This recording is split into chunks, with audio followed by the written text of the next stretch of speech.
Let's go to the Zoom machine and say hello to Mr. Dan Hooker. Hello, Dan. Good morning. How are you?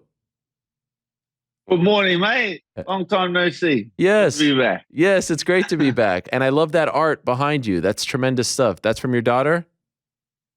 Yeah, I painted it up about last week, and my wife was pretty proud of me, so she chucked it on the wall. It's my daughter. My daughter's been smashing it out at kindy. I love it. I love it. Well, welcome back. Exciting fight, exciting news. Could I ask, first things first, why back to 155? It's just like I knew what I was doing with the cut down to featherweight. It was always like I just had it in the back of my head. It was just like an itch I needed to scratch. And also, like, I knew the risk and reward that was at play there. I knew that after a few losses at lightweight, I knew that I would have to wait until like the landscape of the division changed before I'd get another shot at, a top 5 opponent. So it was just a good time to go down there and roll the dice. You know what I mean? Had I beaten Arnold Allen, I'd probably be in there for a title shot or one fight away from a title shot. So that's just a risk that I was willing to take, but it obviously didn't go the way I wanted it to go. So back to 55 and time to rebuild. That's like kind of why I put it with my post, brick by brick. You got to start. Got to start at the foundation, and that comes up with a guy like that, like a hungry young kid that's on like a 5-fight win streak, bunch of finishes. It's time to get some momentum back. It's time to fight one of these guys that's unranked and prove where you truly belong in the division. By the way, the cut in March, how tough was it to 45? No, like I'm not like blaming the cut or anything like that. Like No. it was super disciplined. It's just like another level of discipline. It's just like instead of dieting for 4 or 5 weeks, you just have to do it for 10, 11 weeks. But yeah, 99% of it's done outside of fight week. I'd say my fight week looked pretty similar it does to 55. It's just like a bit more dieting. Like I did it all properly. I did it with professionals. I did it with some of the best weight cutting specialists in the world. And yeah, it went pretty smooth. Now I just get back at 55. I get to enjoy life a bit more. You don't seem like someone to me who gets too high or too low. But after that one, after the last couple of years, how did you feel? Like in the cage, I was trying to look at you for as much as we could. Like you were obviously down about the performance. How did you feel about it in the days afterwards? Did you get down? Did you get super down on yourself? How was it? Oh, you're always like, it was kind of like just an accumulation of everything. Yeah. After like speaking to my coaches and stuff like that, they're just like, man, you just need, like, for the last few years, just kind of, I hadn't realized like how much of a big impact like doing all those camps under those circumstances and stuff like that was really taken out of me. Like most of those camps were done either away from my coaches or away from my team. And it kind of just the results of the last year and a half, 2 years, it's just made me realize like how important it is, how important my coaches, how important my team is to the journey. It's essential. I can't, like, me just being like young and dumb and full of it, you just want to get out there and you back yourself. Obviously you're a fighter, and you think you can just do it. I thought I could just do it on my own. You know what I mean? I thought I could just go over there and do it and fight these best guys in the world under these kind of circumstances. But you realize that just truly made me realize how important it is to invest in my team, invest in my coaches completely. So that's what I've done. I've gone back and just fully invested in my coaches and my team. And I've just been in the gym, just training and helping my teammates and stuff like that. Any regrets? Any decisions that you wish you didn't make? Never, baby. That's not how this train rolls. That's not how this train rolls. You just can't, yeah. Because obviously with you get to, because I stay pretty level headed the whole time. So the whole time you're watching, the whole time people are gassing you up and getting behind you and going, oh, you're this and you're that, and they're like super high on you. Like I don't ride that roller coaster with you. You know what I mean? Like I don't saying I'm really cool. Like I don't walk around town thinking I'm like the cool, think I'm hot shit or anything. The same goes when I'm down after a couple of losses, like, and everyone's just like, "Oh, he sucks." You know, like, I don't ride that roller coaster. Like, my opinion of myself doesn't like shift and change with everyone else's opinion of me. Like, my opinion of myself remains like fairly consistent. Like, the results are the results. And at this point, like, there's no restrictions or anything anymore in New Zealand, right? Like, you live a completely normal life. Nah, nah. We're yeah, 100%. Like, I've been kind of darting in and out of the country, like going over, coming back, and it's we're good as gold. We're back here in New Zealand. It's yeah, 100%. Doesn't it feel surreal now? Like all that talk of lottery and I can't go home for a month and you didn't see your like almost feels like a weird dream, right?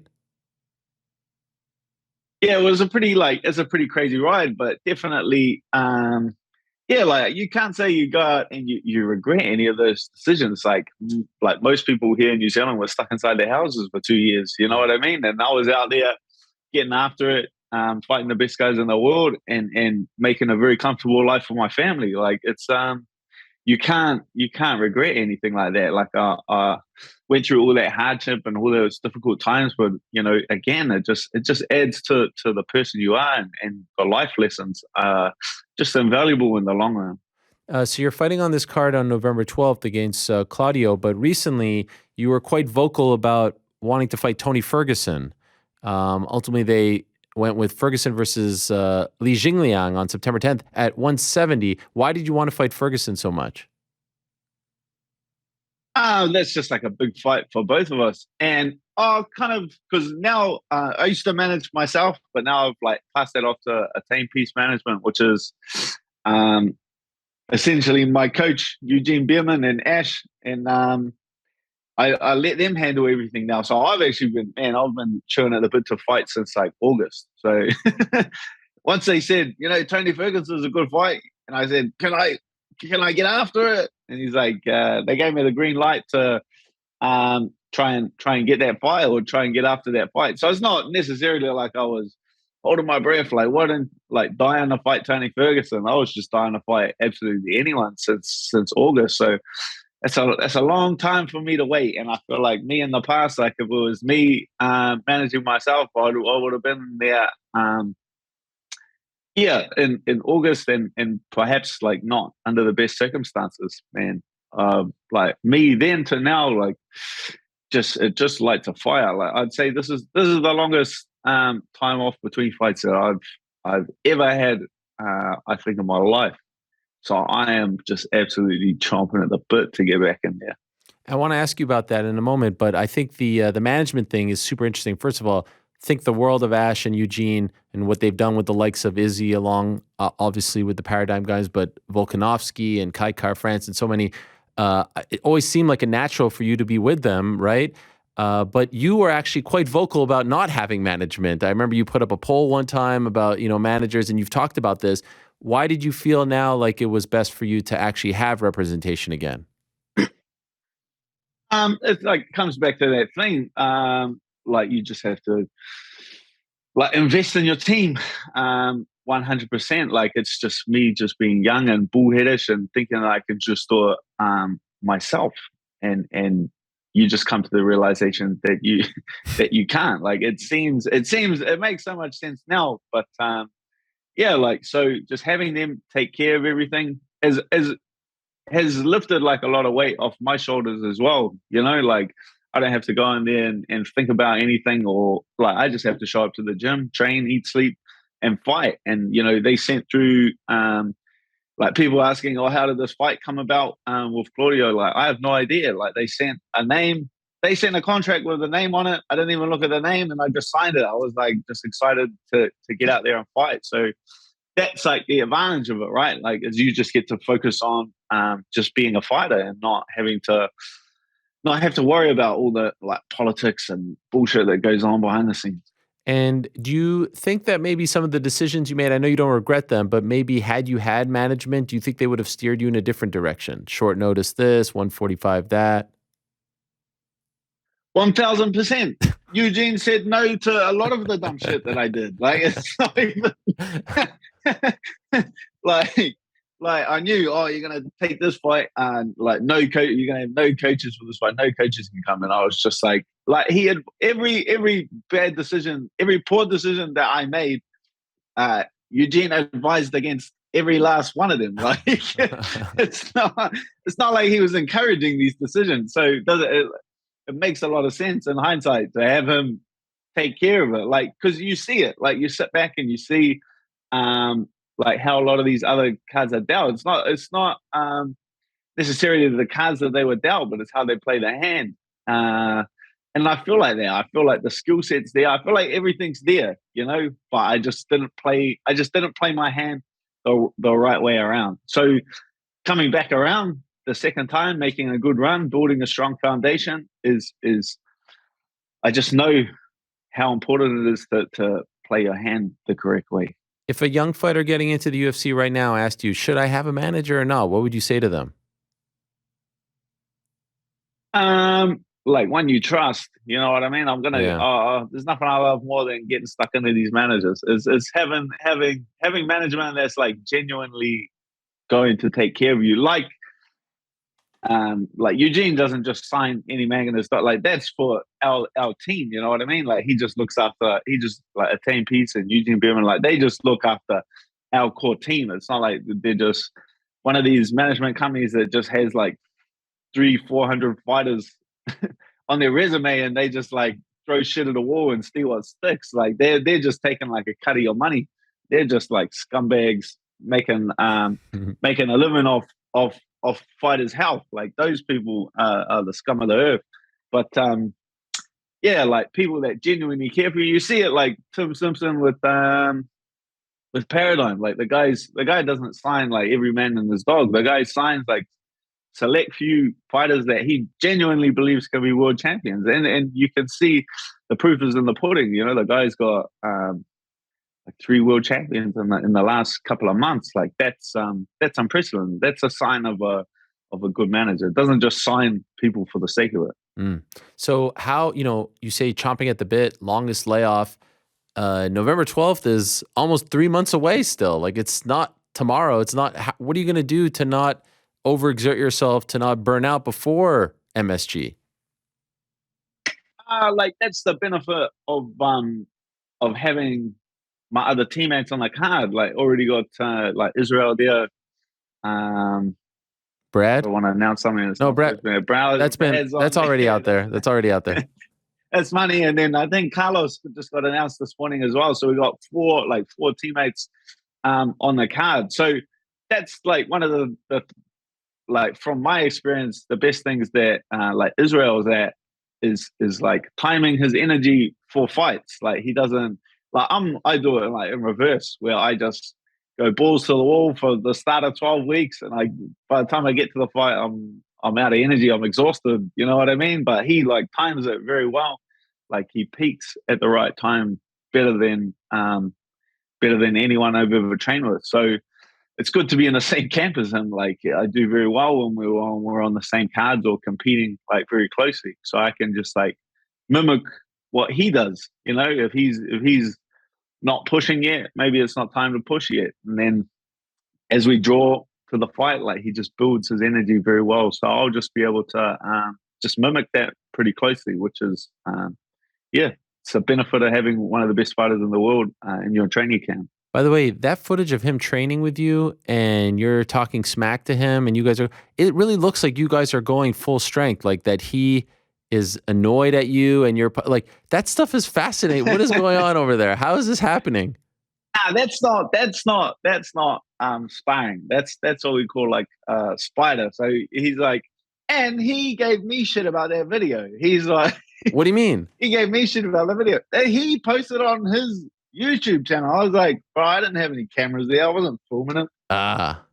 It's my opinion that we should have no. There should be a team rule: no cameras at sparring. I think sparring should. At Spider should have no cameras. What is Spider? But it's like a fight like simulation. You do like a bunch of like pre-exhaustion exercises, and then you pretty much just get like rotated in or shark take in on. So there's like no winning. Like he's already exhausted when I'm like coming in and putting the heat on him. But you're trying to like emulate the same reactions that you get in a fight. Like after you get hit with like a shot or a guy starts putting a lot of pressure on you, like there's an adrenaline spike, right? When you got 10, 20, 30,000 people screaming at you, like there's definitely like an adrenaline spike. So you're coming in as a training partner, like trying to get that same kind of reaction, trying to get that guy to spike his adrenaline.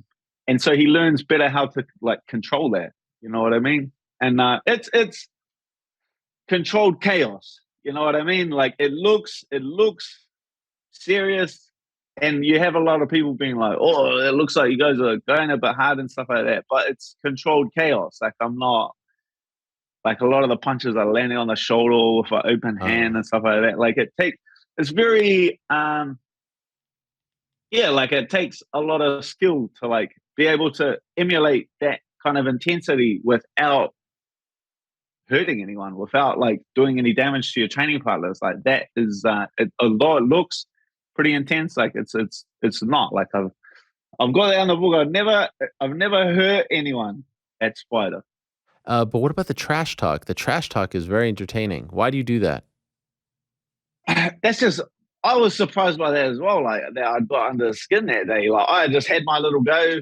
I just had my little go, and I was like sitting down. And because we hadn't trained together, like I'd been out of the gym, and so that was like one of the first times I was coming back to the gym.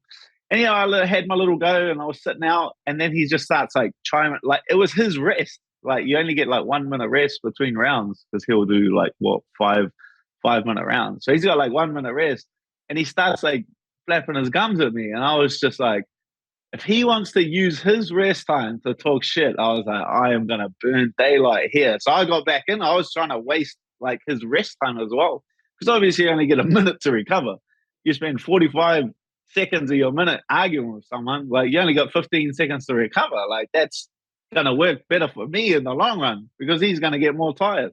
So I just started flapping my gums back, you're trying to get under his skin, you're trying to wind him up. Like you're same as your it's that mental warfare. It's the same that happens at press conferences and weigh-ins, and like it's just something that you have to get. It's just like an emotional response, a physical response that you have to get just better and better at controlling. Does that ever bleed into like post training? Do you guys ever take it so personally that they're arguing in the locker room or anything like that? Because I could see it getting personal. Like in the locker room, yeah, yeah. Yeah. Yeah, like, hey, the moment you step foot in the gym to the moment you step foot out of the gym, like you're not safe. You're not safe. You get you get your ears chewed off. That's the fun of it. By the way, what do you make of the criticism that Izzy received after his last fight? It's just it's just dumb. It's just not how the sport works. Like you're the champion. The other guy wants the title. Like you're clearly winning the fight. Like it's not on you. You know what? It's not on you to push the fight. Like the other guy wants the title. Like you're clearly winning. It's not time to brawl when you're clearly winning. Like if that guy takes risks and now the fight becomes very even, now Israel's going to have to bite down and fight. Like these guys have to make him fight. But to say that like he could look what happened to Usman in the I was weekend. just You know going what to I say mean? that. Like I was just going to say that. a single mistake in this game, and now you're just turned into a meme in one moment. You know what I mean? He went from the best pound for pound fighter on the planet to a meme in like a moment. That's just like the how quickly this like cruel game can change. And it's the same for Israel. You don't think of if he makes one, like, why should he? Why should he take the risk? It's on his opponents to take the risk. I was just going to say that Usman is example one, exhibit A, as to why what Izzy does. And I don't even think he's a boring fighter by any stretch, but like I was blown away that he was getting more heat than Jared. Jared's the challenger who's trying to take away his belt and bring the fight to him. He's the champ. Like there's it's not incumbent upon Oh, bro, Izzy. if you know your biggest criticism is the world champion is you don't get hit enough.